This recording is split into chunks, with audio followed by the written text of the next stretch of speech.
Well, while Goldman Sachs agreed Thursday to pay $550 million to resolve a civil fraud lawsuit filed by the SEC, Goldman has not been held accountable for many of its other questionable investment practices. A new article in Harper's Magazine examines the role Goldman played in the food crisis of 2008, when the ranks of the world hungry increased by 250 million. The article is titled "The Food Bubble: How Wall Street Starved Millions and Got Away with It." The author of the article, Frederick Kaufman, joins us now. He's a contributing editor at Harper's Magazine. Well, explain. We're talking about Goldman Sachs today. They call it a landmark settlement, but they made more after hours and trading last night than they will have to pay.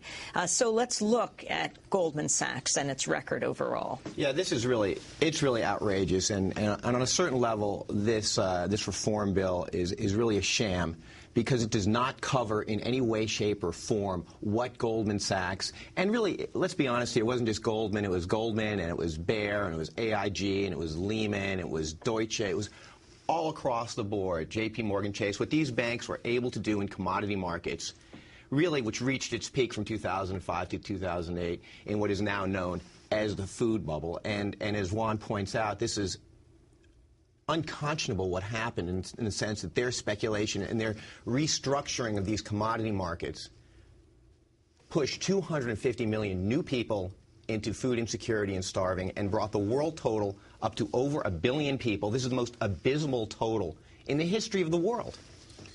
Now, what were these commodities markets like before the Wall Street firms got involved? And you have a haunting picture, especially of the Minneapolis exchange, or what it was before, what it was like. Could you talk about how things operated and then what Goldman Sachs did precisely? The wheat markets in particular in this country are the outcome of a process of development of over 150 years. And that is why, from about 1903 to 2003, the real price of wheat in this country has gone down.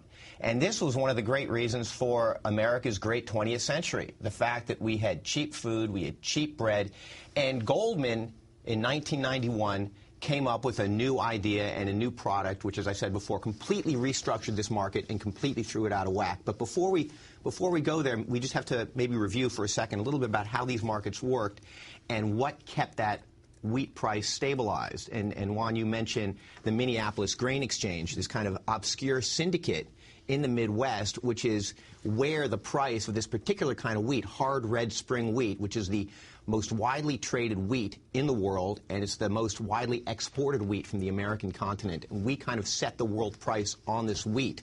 This is where it happens. What's the history of that price being stabilized is you have traditionally in the wheat futures market two kinds of players. One are the farmers and the millers and the warehousemen, right? And this, of course, includes players like Domino's Pizza and Sara Lee and General Mills. Very large business capitalist stakes are in this wheat market, right?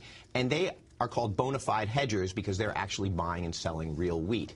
As the price fluctuates in the futures markets, you also traditionally have speculators in this market, people who don't want wheat, who don't have any place to put it if they bought it, but they're making money off buy orders and sell orders as the price fluctuates each day, and hopefully they're bringing in some money for themselves every day. That's the idea. Now, the key here is that both the bona fide hedgers and the speculators, every time they buy, they're also selling, and every time they sell, they eventually buy. So their positions are cleared off at the end of the day, okay?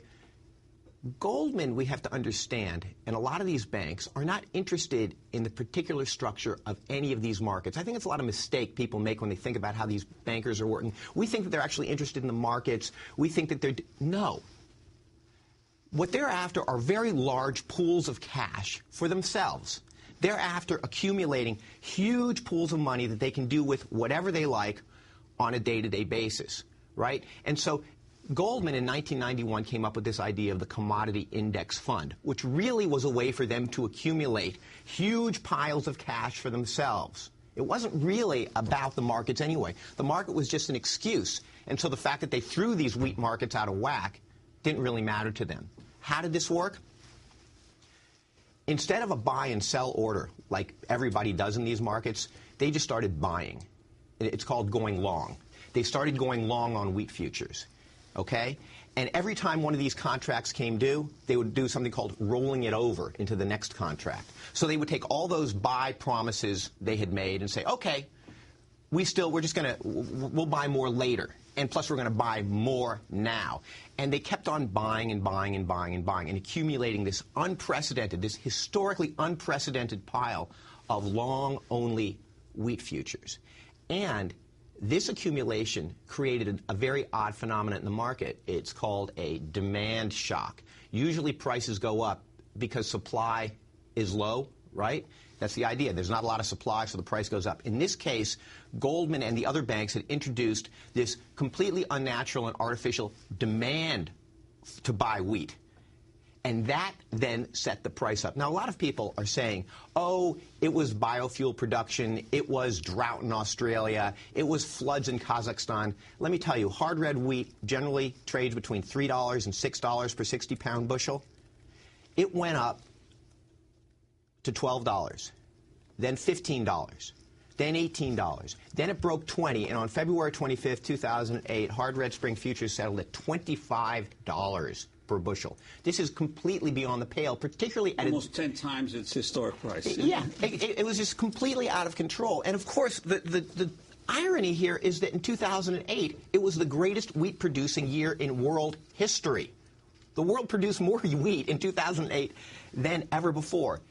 And here's the other outrage of it, which is that at the time that Goldman and these other banks are completely messing up the structure of this market, they've protected themselves outside the market through this really almost diabolical idea called replication, which is what I discovered when I was looking into how they had structured this.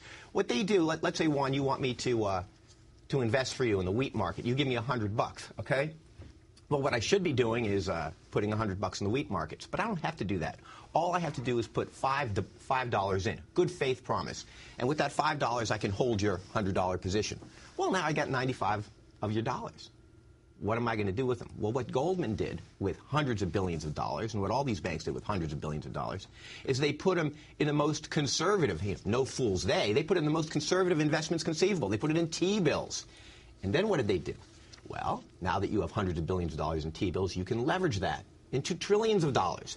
This is what I'm talking about, large pools of cash for themselves. And then they take that $1 trillion, they give it to their day traders, and they say, go at it, guys. Do whatever is most lucrative today.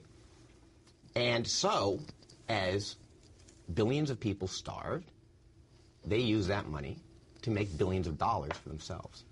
And the result was, as the price went